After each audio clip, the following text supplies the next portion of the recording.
Assalamualaikum warahmatullahi wabarakatuh. Hari ini kita akan belajar tentang adjective clause. Ya, apa sih adjective clause itu? Adjective clause itu disebut juga dengan relative clause dan merupakan klausa yang dapat menerangkan kata benda dan kata ganti, noun atau pronoun. Adjective clause termasuk dalam dependent clause, ya. Jadi yang harus dilekatkan pada klausa lain sehingga dapat menjadi suatu kalimat yang utuh, ya. Kemudian apa sih fungsi adjective clause itu? Yaitu untuk memberikan informasi yang lebih banyak dari sebuah kata benda, noun atau noun ya yang diterangkannya. Jadi di sini adjective clause ya, karena di situ sudah tertera clause gitu, maka ini sudah jelas berupa klausa. Jadi beda dengan yang adjective biasa ya, seperti pretty, tall, high, dan sebagainya. Kalau adjective clause itu sudah berupa klausa dan diawali dengan apa yang dinamakan dengan relative pronoun. Nah, relative pronoun ini adalah yang dapat menghubungkan independent clause dan dependent clause-nya dalam sebuah kalimat. Jadi, relative pronoun ini adalah penghubungnya. Kita ke contoh dahulu ya. I saw the man who closed the door. Ada kata-kata atau ada klausa yang saya garis bawahi, yaitu diawali dengan who ya, who closed the door. Inilah yang disebut dengan adjective clause. Seperti yang sudah saya katakan, who closed the door itu adalah adjective clause yang berfungsi untuk menjelaskan kata benda. Kata benda yang mana sih? Ya, kata benda di sini, the man. Kalaupun ditutup who closed the door-nya ini, kita masih bisa mengartikan kalimat ini ya. I saw the man. Saya melihat laki-laki itu. Saya melihat laki-laki itu. Nah, kemudian itu kan cuman I saw the man, laki-laki. Nah, kemudian perlulah tambahan informasi, laki-laki yang mana sih? Who closed the door? Yang menutup pintu. Jadi, I saw the man who closed the door. Saya melihat laki-laki yang menutup pintu. Yang menutup pintu ini berguna untuk memberikan informasi tambahan kepada kata benda yang diterangkannya. Nah, kata benda yang diterangkannya ini adalah the man. Ya. Jadi di sini who closed the door mengacu pada the man, menerangkan the man. A book which I read is English grammar book. Buku yang saya baca adalah buku grammar bahasa Inggris. Buku yang saya baca adalah buku grammar atau tata bahasa bahasa Inggris. Which I read, ini adalah adjective clause yang diawali dengan relative pronoun which, ya, untuk fungsinya untuk menerangkan ini. A book, noun yang diterangkannya adalah book, which I read-nya adalah yang menerangkan kata benda a book. I thank to the woman who helped me. Saya berterima kasih kepada wanita. Wanita yang mana? Wanita yang menolong saya. Who helped me. Jadi di sini who helped me adalah adjective clause dari kata benda ini, the woman. Yang membantu saya. Yang membantu saya. Berarti itu adjective clause-nya. Nah, relative pronoun tadi sudah dikatakan bahwa itu adalah yang menghubungkan dependent clause dan independent clause-nya dalam sebuah kalimat. Jadi karena ini adjective clause itu diawali dengan relative pronoun baru ke subjek, kemudian verb dan objek. Apa saja sih relative pronoun? Itu yang pertama ada who, seperti pada contoh kalimat berikut ini. The girl who sent you a gift wants you to be her husband.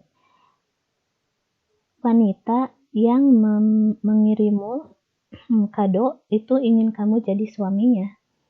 Nah, who sent you a gift berarti di sini ini adalah adjective clause-nya. Who sent you a gift wants you to be her husband. Who sent you, yang kirim kamu kado.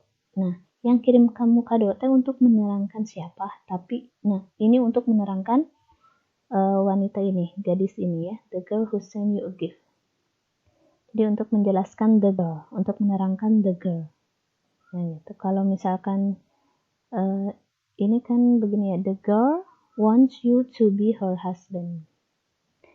cuman ditambahkan yang gadis yang mana yang kirim kamu kado, seperti itu. Kemudian selain who ada whom. The woman whom you met at my home yesterday was my sister. Whom you met at my home, yesterday itu adjective clause-nya dari the woman. Jadi ini untuk menjelaskan kata benda yang ini. Selain who dan whom ada juga which, ya, seperti pada kalimat ini. The news which I told you was a hoax. Which I told you itu untuk menjelaskan the news. Yang saya ceritakan padamu. Ya. Jadi untuk menjelaskan kata benda itu. The news. Bisa juga that. The news that I told you was a hoax. Ya. Nah. Yang terakhir ini ada whose. Whose itu adalah untuk menunjukkan kepemilikan. The man whose home you built is my father, ya. Laki-laki yang rumahnya kamu bangun itu adalah ayah saya. Jadi di sini home-nya siapa? Home-nya laki-laki ini gitu. Jadi ini kepemilikan. Whose home berarti rumah punya siapa? Rumah punya orang ini nih, the man gitu. Nah, ini yang merah ini tadi kalimatnya sama dengan slide yang sebelumnya, itu ada who sent you a gift, whom you met at my home yesterday, which I told you. Ini that ya. Kemudian whose home you built. Nah, ini adalah semuanya adjective clause ya. Dan sebetulnya ini bisa dipecahkan menjadi dua kalimat ya. The girl sent you a gift. The girl wants you to be her husband. Ini adalah kata benda yang diterangkannya. Nah, ini semua posisi yang ini adjective clause ini berada pada posisi sebagai subjek ya. Karena di sini menjelaskan subjek dari kalimat ini. The girl ya, who sent you a gift. The woman whom you met at my home yesterday. Ini the woman ya. Yang ini untuk menjelaskan the news. Yang ini sama the news dan yang ini the man. Nah, ini adalah adjective clause-nya sebagai subjek karena menerangkan subjek dari kalimat-kalimat ini. Nah, kalau untuk yang objek ini seperti ini ya. She is the woman. She-nya itu sebagai subjek, is-nya sebagai verb dan the woman sebagai objek. Lalu kemudian ada adjective clause yang menerangkannya adalah ini about whom I told you. Ini untuk menerangkan the woman di sini ya. Dia adalah wanita yang saya ceritakan padamu. Wanita yang mana? Yang saya ceritakan padamu. Hanya saja wanitanya ini berada pada posisi objek ya setelah kata kerja. Jadi seperti ini. Kemudian whom-nya bisa di posisi ini setelah preposisi ya bisa langsung di sini preposisinya di belakang. Kemudian bisa juga menggunakan that gitu ya. Biasanya kalau untuk preposisi yang di depan ini untuk yang formal ya, untuk yang formal. Nah, kenapa bisa seperti ini? Nah, kalau dipecahkan menjadi dua kalimat akan seperti ini. She is the woman I told you about her. Nah, ini jadi untuk menggantikan her ini pakai whom ya. Bisa juga seperti ini, bisa menggunakan ini ya, about whom that I. Nah, ini the music to which we listen last night was good. Musik yang kami dengarkan kemarin itu bagus. Musik yang kita dengarkan kemarin bagus, sama aja artinya di musik yang kita dengarkan kemarin bagus. Nah, ini posisinya ya, ada ini. Biasanya kalau kalimat yang ada preposisinya itu yang bisa digunakan relative pronoun-nya adalah hanya which dan whom. Which dan whom saja. Nah, ini ada. Ini bisa dijadikan dua kalimat seperti ini. The music was good dan we listened to it last night. I know the man, his bicycle was stolen. I know the man whose bicycle was stolen. Nah, kalau ini untuk yang menunjukkan kepemilikan seperti yang tadi ya. Whose bicycle ini berarti sepeda siapa? Sepeda laki-laki yang ini ya. The students' scores are low. The students have to make a craft. Ya. Nilai siswa rendah. Nilai siswa rendah. Siswa harus membuat prakarya. Siswa yang skornya rendah harus membuat sebuah prakarya.